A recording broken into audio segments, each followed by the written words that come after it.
So how is it going, Dank Division? Dank Dan here, and if you saw the title of this video, you're already trying to figure out, okay, what exactly are they changing going into the second weekend of the beta?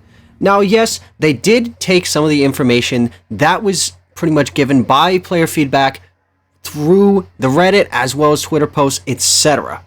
So I'm going to be diving into a couple of things, some good, some bad, some stuff in the middle. Now, of course, as always, they pretty much fixed a few various crashes, addressed a few, gameplay exploits, wall hacks. Well, not wall hacks, being able to go shooting through the wall.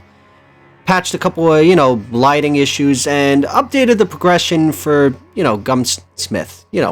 Those type of bugs. Your classic run-of-the-mill crap. Now, this is the one that has a lot of people rather disappointed. And this was a change that we saw in Vanguard, and not a lot of people were too thrilled about it. So currently in the Modern Warfare 2 beta, the only way to see an enemy's dots is when a UAV is active. This steers away from the traditional style of if you're using an unsuppressed weapon that you show up on the minimap as soon as you start firing the gun. Their reasoning behind this is that they don't want to punish players for firing their weapons. They also want players to actively search out the origin of gunshot versus just traveling directly to where the dot is on a minimap. So the thing is, they're going to be taking feedback on how the game is playing in regards to this topic. Now, this happened with Modern Warfare 2019 that they tried to implement this, and it backfired and we went right back to the way that it used to be.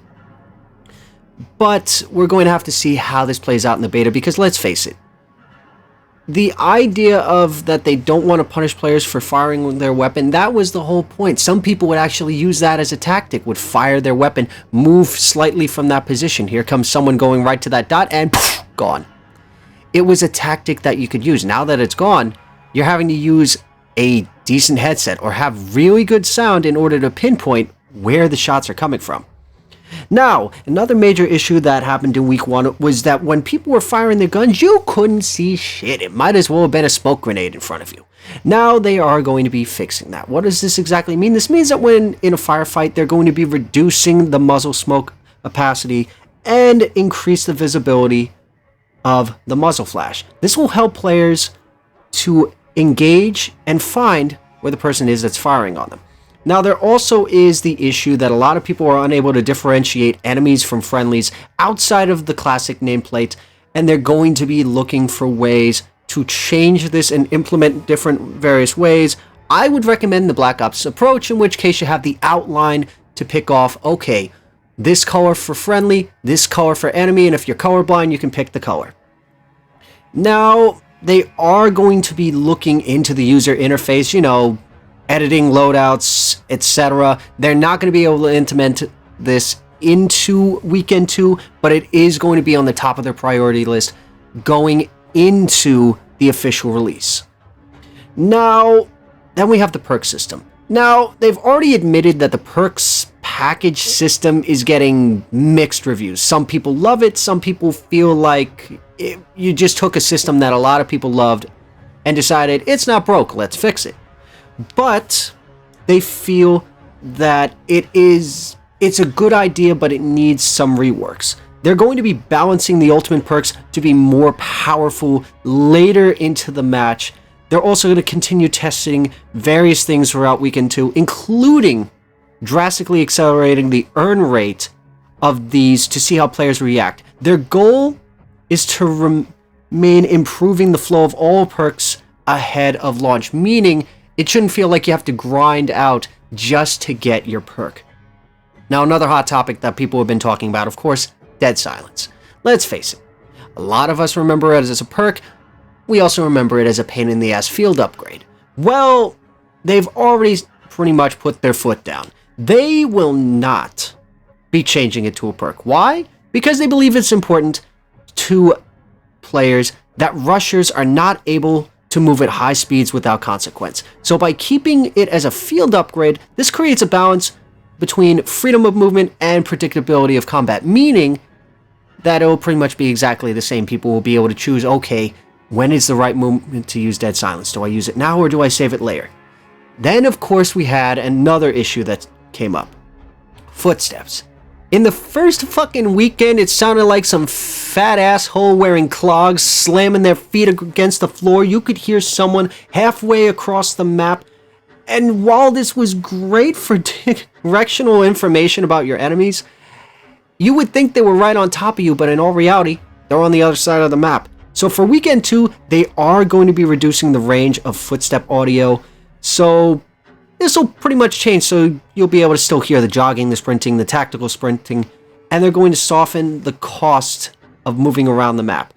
Now, the second change is that the enemy and friendly footsteps are now distinct, meaning you're going to be able to tell the difference between a friendly's footsteps versus an enemy's footsteps. Don't know exactly how that's going to be changed, but we'll see how that goes.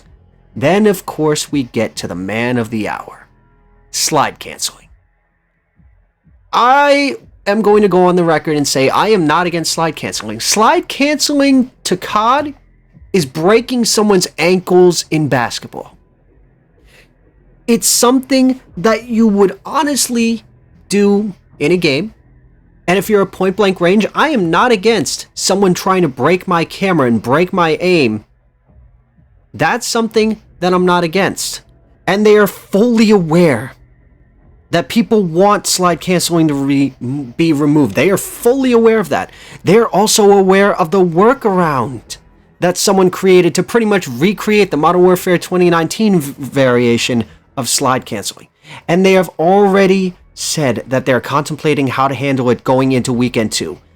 And they still plan to make other changes to slide so that it feels a little bit more fluid and snappy. Now, does this mean that it's going to be faster?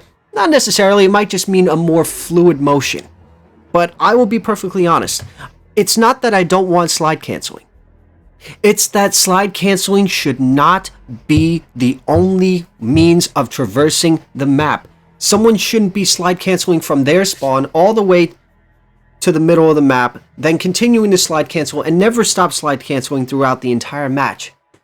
That's not the intent of slide canceling. Slide canceling, again, is like juking someone out in basketball, in football, or in soccer. You shouldn't be juking when no one is around you to take the ball or to kill you. What is the point other than you're going to break your controller and have to buy one in a month? Or if you're on a keyboard and mouse, carpal tunnel is going to be a pain in the ass and make you its bitch. But with that being said, I want to hear you guys in the comment section down below. Yeah, I'll openly admit, I feel like Infinity Ward is really not listening to us in regards to how the minimap plays, and I'm currently watching 2 content creators go at it on Twitter about it. And it is nothing short of fucking hilarious. I've got a bag of popcorn just watching it. So with that being said, I want to hear you guys in the comment section down below. Those of you who played on PlayStation, what are your thoughts on how the beta played versus what you're hearing is going to be implemented going into weekend 2. For those of you who have already started the download on Xbox or on PC, you've already seen some of the footage. What are your thoughts on what you've seen and what they're going to be implementing? So don't forget to click that subscribe button, as well as follow us on all of our socials. You guys have a wonderful day, night, whatever you're doing. Do it wholeheartedly. Here's the weekend 2, and this is Dank Dan signing off. Get them to click that subscribe button, Dick. It's the only way we can figure out the numbers. What do the numbers mean, Dick? We're wasting valuable time.